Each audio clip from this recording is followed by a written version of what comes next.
Hello વિદ્યાર્થી મિત્રો, આજના વિડીયોમાં આપણે ધોરણ 9 વિજ્ઞાનની જે એકમ કસોટી લેવાઈ છે 8/8/2024 એની સંપૂર્ણ પ્રશ્ન બેંકનું સોલ્યુશન આપણે જોઈ રહ્યા છીએ.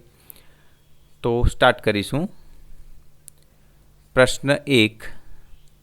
આ વિભાગમાં કુલ 15 પ્રશ્નો આવેલા છે, જે પૈકી કોઈ પણ 3 પ્રશ્નોના ઉત્તર આપો.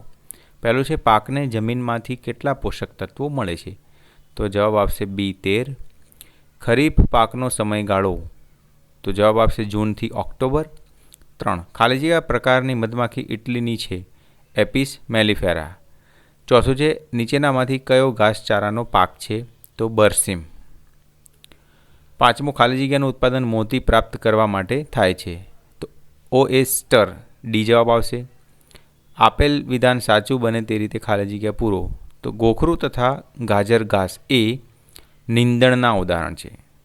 ઘઉં તથા ચણાને એકસાથે ઉગાડવાની પદ્ધતિને મિશ્ર પાક કહે છે. પાકને હવામાંથી 2 પોષક તત્વો મળે છે. 9.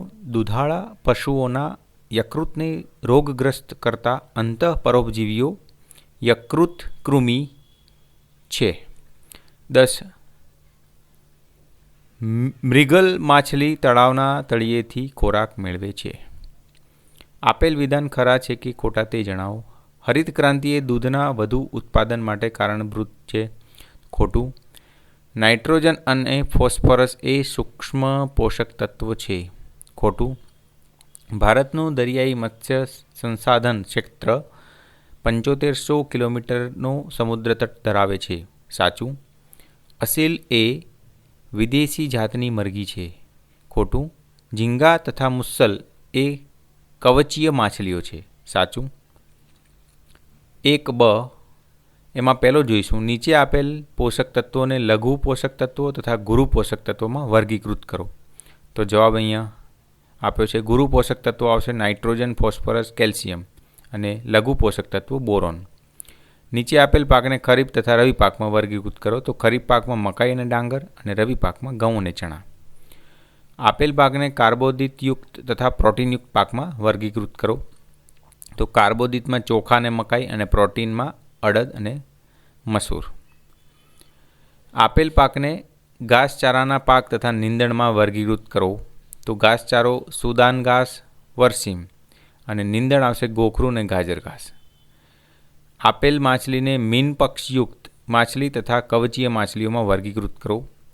તો મીન પક્ષમાં મુલેટ અને ભેટકી અને કવચીયમાં મુસલ અને ઝીંગા. આપેલ માછલીને પાણીની સપાટી પરથી ખોરાક લેનારી, પાણીની મધ્યમાંથી ખોરાક લેનારી તથા પાણીના તળિયેથી ખોરાક લેનારી માછલીમાં વર્ગીકૃત કરો. તો કોમન કાર્પ એ તળિયેથી ખોરાક લે છે, મૃગલ તળિયેથી ખોરાક લે છે અને રોહુ મધ્ય સપાટી પરથી અને કટલા એ પાણીની સપાટી પરથી ખોરાક લે છે. આપેલ ગાયની જાતને દેશી તથા વિદેશીની જાતમાં વર્ગીકૃત કરો. તો જર્સી વિદેશી છે, રાતી સિંગી દેશી, શાહીવાલ દેશી અને બ્રાઉન સ્વિસ એ વિદેશી છે. નીચે આપેલ કેટલાક પાક જોડ પૈકી કઈ આંતરપાક પદ્ધતિ ઉછેર પદ્ધતિના છે? તો બાજરી, ચોળા આંતરપાત અને સોયાબીન, મકાઈ આંતરપાકના પદ્ધતિ ઉછેર પદ્ધતિના છે. ઘઉં, રાઈ અને મગફળી, સૂર્યમુખી, ઘઉં, ચણા એ મિશ્ર પાકના ઉદાહરણ છે. પાક સુધારણા માટે ઇચ્છિત કૃષિકીય લાક્ષણિકતાઓ કઈ છે? વધુ ઉત્પાદન, ગુણવત્તામાં સુધારણા, જૈવિક અને અજૈવિક પ્રતિરોધકતા, પરિપક્વન સમયમાં પરિવર્તન, વ્યાપક અનુકૂળતા, સ્વૈચ્છિક કૃષિય લાક્ષણિકતા. ખેતીલાયક જમીન માટે થતી સિંચાઈના પ્રકાર જણાવો. તો નહેર પદ્ધતિ છે, કૂવા પદ્ધતિ છે, નદીના પાણી દ્વારા જે વિસ્તારમાં ના પહોંચી શકે ત્યાં બીજી વ્યવસ્થા દ્વારા એ રીતના સિંચાઈ પદ્ધતિ બધી જ અહીંયા આપી છે, તમારે જોઈ લેવી. પ્રશ્ન 2અ આપેલ વસ્તુમાંથી અલગ પડતી વસ્તુને તારવો. તો પહેલામાં આવશે બાજરી, બીજામાં આવશે પાણીને ઊંચકવાની પદ્ધતિ, ત્રીજામાં આવશે જુવાર, બાકી બધા કઠોળ છે. ચોથું એમાં આવશે ઓએસ્ટર અને પાંચમામાં આવશે કીટકો. એક વાક્ય કે એક શબ્દમાં ઉત્તર આપો. એક સ્વસ્થ પશુને 2 લાક્ષણિકતાઓ જણાવો. નિયમિત ખાઈ શકે અને સારી રીતના બેસી શકે. એક જ વનસ્પતિ જાતને વિવિધ વિસ્તારોમાં વિવિધ આબોહવામાં ઉગાડી શકાય તે કયા પ્રકારનું લક્ષણ ગણાય? તો વ્યાપક અનુકૂળતા. કૃષિ પાકોની કઈ બાબત કાપણીની ક્રિયાને સરળ તથા કાપણી દરમિયાન ઓછું નુકસાન કરે છે? તો સમાન પુખ્તતા અથવા પરિપક્વન. 9મું છે, કઈ કૃષિ પદ્ધતિમાં કોઈ માનવ સર્જિત રસાયણોનો ઉપયોગ કરવામાં આવતો નથી? સજીવ ખેતીમાં, અથવા જેને જૈવિક ખેતી પણ કહે છે. કઈ મધમાખીમાં મધ એકત્ર કરવાની ક્ષમતા ખૂબ જ વધારે હોય છે? તો એપિસ મેલિફેરા, જે ઇટાલિયન મધમાખી છે. આપેલ પ્રશ્નોના માગ્યા પ્રમાણે જવાબ આપો. પહેલું તફાવત આપો ખરીફ પાક, રવિ પાક. તો એનો તફાવત અહીંયા આપ્યો. જૂન જુલાઈથી જે પાક થાય સપ્ટેમ્બર સુધી એને ખરીફ પાક કહેવાય. ખરીફ પાકમાં ડાંગર, મકાઈ વગેરે આવે. રવિ પાકમાં ભારતમાં શિયાળામાં જેનું વાવેતર કરવામાં આવે અને વસંત ઋતુમાં લણણી કરવામાં આવે એની વાત છે, જેમાં ચણા, ઘઉં વગેરે આવે. તફાવત આપો સેન્દ્રિય ખાતરો અને ખાતરો એટલે કે રાસાયણિક ખાતરો. તો સેન્દ્રિય ખાતરોમાં પ્રાણીઓ અને માનવીના મળમૂત્રમાંથી તથા વનસ્પતિમાંથી તૈયાર કરવામાં આવતા ખાતરને સેન્દ્રિય ખાતર કહે છે. ઔદ્યોગિક એકમોમાં રાસાયણિક દ્રવ્યોના ઉપયોગ કરીને જે ખાતર બનાવવામાં રાસાયણિક ખાતર કહેવામાં. વનસ્પતિ પોષક તત્વો અલ્પ પ્રમાણમાં હોય છે, વનસ્પતિ પોષક તત્વો વધુ પ્રમાણમાં હોય છે. વનસ્પતિને જલ્દી અસર કરે છે, તો આ બાજુ સેન્દ્રિય ખાતર વનસ્પતિને ધીમે ધીમે અસર કરે છે. તો આ રીતના તફાવત તમે લખી શકો. ગુરુ પોષક તત્વો અને લઘુ પોષક તત્વો, તો એનો તફાવત અહીંયા આપ્યા છે, તમારે જોઈ લેવા. મિશ્ર પાક પદ્ધતિ અને આંતરપાક પદ્ધતિ. 2 કે 2થી વધારે પાકને એકસાથે એક જ ખેતરમાં ઉગાડવામાં આવે તેને મિશ્ર પાક કહેવાય. 2 કે 2થી વધારે પાકને એકસાથે એક જ ખેતરમાં નિર્દેશિત માળખામાં ઉગાડવામાં આવે તેને આંતરપાક કહેવાય. એક પાકનો નાશ થાય તો પણ બીજા પાક ઉત્પાદનથી આશા જીવંત રહે છે. બંને પાકથી સારું ઉત્પાદન મેળવી શકાય. તો આ રીતના મુદ્દા તમે લખી શકો. મિશ્ર પાકમાં ઘઉં, ચણા, ઘઉં, રાઈ. આંતરપાકમાં સોયાબીન, મકાઈ, બાજરી, ચોળા. મધમાખી ઉછેર અને મરઘા પાલન. તેમાં ધનનું રોકાણ ઓછું હોય છે, મરઘા પાલનમાં ધનનું રોકાણ વધુ હોય છે. તેમાં મધમાખીઓનો ઉછેર કરવામાં આવે છે, તેમાં મરઘા પાલન કરવામાં આવે છે. તો આ રીતના મુદ્દા લખી શકો. તફાવતો દરિયાઈ મત્સ્ય ઉછેર અને અંતઃસ્થલીય મત્સ્ય ઉછેર. તો એમાં દરિયાઈ મત્સ્ય ઉછેરમાં તે દરિયાઈ ખારા પાણીમાં કરવામાં આવે છે, જ્યારે અંતઃસ્થલીય મત્સ્ય ઉછેર તે મીઠા પાણીમાં તળાવ, નદી વગેરે એની અંદર ઉછેર કરવામાં આવે છે. પ્રોમ્ફેટ, મેકેરલ જેવી માછલી દરિયાઈ મત્સ્ય ઉછેરમાં થાય અને અંતઃસ્થલીય મત્સ્ય ઉછેરમાં કટલા, રોહુ, સિલ્વર કાર્પ સિલ્વર કાર્પ એ બધી માછલીઓ અંતઃસ્થલીય મત્સ્ય ઉછેરમાં થાય. મત્સ્યપાલનના લાભ અને ગેરલાભ જણાવો. તો એના ગેરલાભ અને લાભ અહીંયા આપ્યા છે, તમારે જોઈ લેવા. બ્રોઇલર અને લેયર મરઘીમાં તફાવત જણાવો. તો બ્રોઇલરમાં તે મુખ્યત્વે માંસ મેળવવાના હેતુ માટે ઉપયોગી છે, અને લેયરની વાત કરીએ તે મુખ્યત્વે ઈંડા મેળવવા ઉપયોગી છે. તેમનું કદ લેયરની સરખામણી મોટું હોય છે, તેમનું કદ બ્રોઇલરની સરખામણી નાનું હોય છે. કમ્પોસ્ટ અને વર્મી કમ્પોસ્ટ. કમ્પોસ્ટમાં આ ક્રિયામાં ખેતીના નકામા કચરાનો ઉપયોગ થાય છે. વર્મી કમ્પોસ્ટમાં અળસિયાનો ઉપયોગ કરવામાં આવે છે. નકામા કચરાને સડાવીને બનાવવામાં આવે છે, જ્યારે અળસિયા દ્વારા પ્રાણીઓના ત્યજેલા પદાર્થના વિઘટનથી બને છે. જૈવિક અને અજૈવિક પરિબળો કેવી રીતે પાક ઉત્પાદનને નુકસાન પહોંચાડે છે? તો એ અહીંયા સંપૂર્ણ જવાબ આપ્યો છે. જૈવિક પરિબળો રોગો, કીટકો, કૃમિઓ વગેરે, અને અજૈવિક પરિબળો ગરમી, ઠંડી, હિમપાત, વધુ પડતું પાણી, ક્ષારતા, અનાવૃષ્ટિ વગેરે. તો આ બધું જોઈ લેવાનું. 3 અનાજ સંગ્રહ માટે નિવારક અને નિયંત્રણ પદ્ધતિમાં શાનો સમાવેશ થાય છે? તો જવાબ આવશે ડી, આપેલ તમામ. બીજું છે દેશમાં ભૂખમરાથી લડવા માટે કયા પગલાં લેવા જોઈએ? તો આપેલ તમામ. નીંદણ પાકને અસર કરે છે કારણ કે? આપેલ તમામ જવાબ આવશે. ચોથું, ખેતીમાં રાસાયણિક ખાતરનો ઉપયોગ એ શેનું ઉદાહરણ છે? ઊંચા ખર્ચનું ઉત્પાદન. અસીલ અને લેગહોર્ન એ કોના ઉદાહરણ છે? મરઘા પાલન. પ્રકાશ અવધિ એટલે શું? છઠ્ઠો પ્રશ્ન. પ્રકાશનો સમયગાળો. 7. છોડમાં રોગ પેદા કરતા પરિબળો કયા છે? બેક્ટેરિયા, ફૂગ, વાયરસ વગેરે. 8મું, સજીવોને શા માટે ખોરાકની જરૂર પડે છે? શક્તિ મેળવવા અને અસ્તિત્વ ટકાવી રાખવા. આપેલ જોડીમાંથી બંધબેસતી ન હોય તેવી જોડ અલગ કરો. તો એમાં સલ્ફર, હવા આવશે. 10મું, સેન્દ્રિય ખાતર અને રાસાયણિક ખાતરમાંથી કયું ખાતર જળ પ્રદૂષણ કરતું નથી? શા માટે? તો સેન્દ્રિય ખાતર, કારણ કે સેન્દ્રિય ખાતરમાં કોઈ રાસાયણિક તત્વો નથી હોતા એટલા માટે.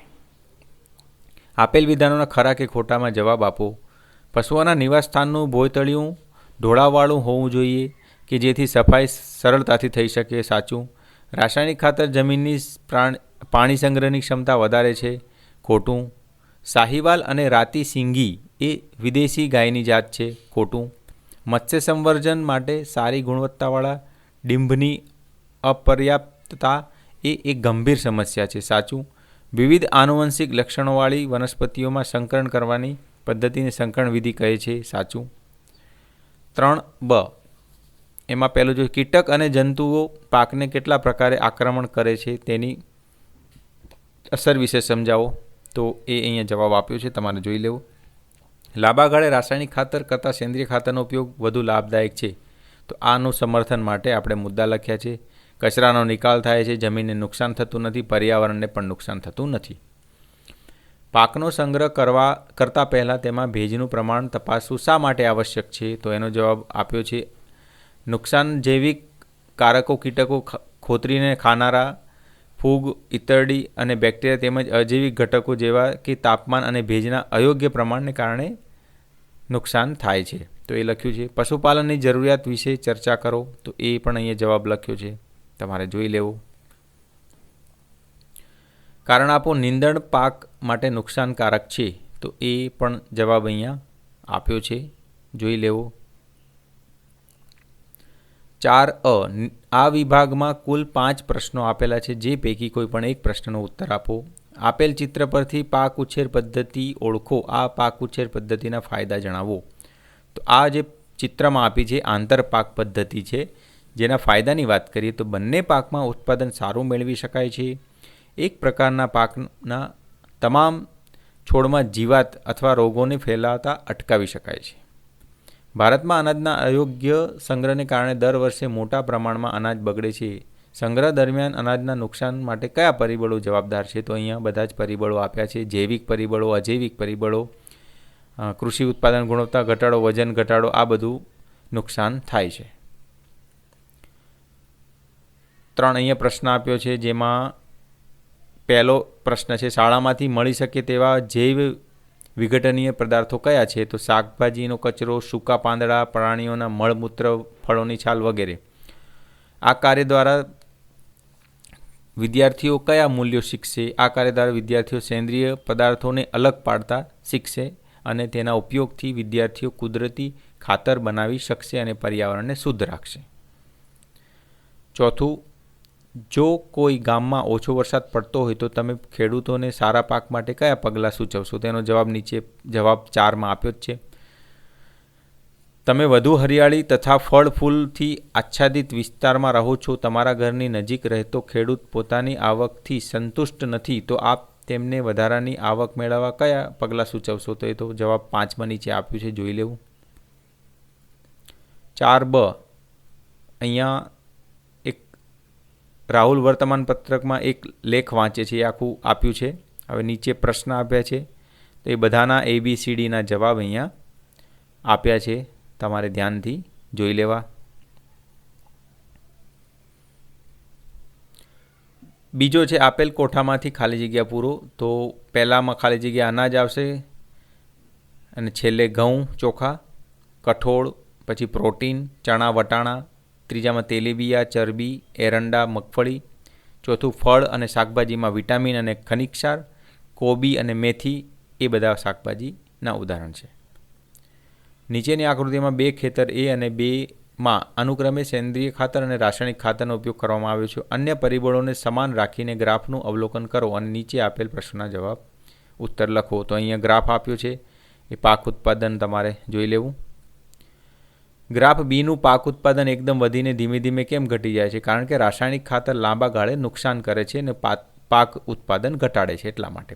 ગ્રાફ એમાં સૌથી ઉપરની ટોચે થોડીક વિલંબિત કેમ થાય છે? સેન્દ્રિય ખાતર ધીમે ધીમે અસર કરે છે એટલા માટે.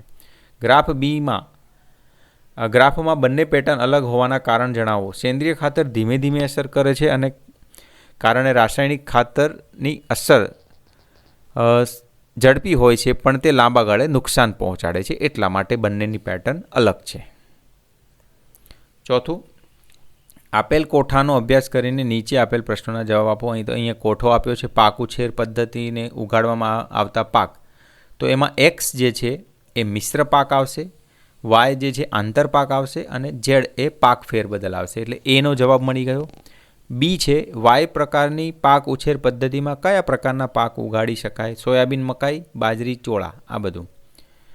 સી છે ઝેડ પ્રકારની પાક ઉછેર પદ્ધતિમાં પ્રથમ અડદ અને પછી જુવાર શા માટે ઉગાડવામાં આવે છે? સારું ઉત્પાદન થાય તેથી. પાંચમું, મત્સ્ય ઉછેરના વિવિધ પ્રકાર સમજાવો. તો દરિયાઈ મત્સ્ય ઉછેર અને અંતઃસ્થલીય મત્સ્ય ઉછેર તમને અહીંયા આપ્યું છે આકૃતિ સહિત, તમારે બંને જોઈ લેવું. આ જે બંને છે એ દરિયાઈ મત્સ્ય ઉછેર અને અંતઃસ્થલીય મત્સ્ય ઉછેર એ મત્સ્ય ઉછેરના પ્રકાર છે. તો આ રીતના વિદ્યાર્થી મિત્રો આપણે સંપૂર્ણ એકમ કસોટી જે છે ધોરણ 9 વિજ્ઞાન 8/8/2024ની એ આપણે સંપૂર્ણ પ્રશ્ન બેંકનું સોલ્યુશન જોયું. તો આ વિડીયો કેવો લાગ્યો કોમેન્ટ કરીને જરૂરથી કહેજો. ધન્યવાદ.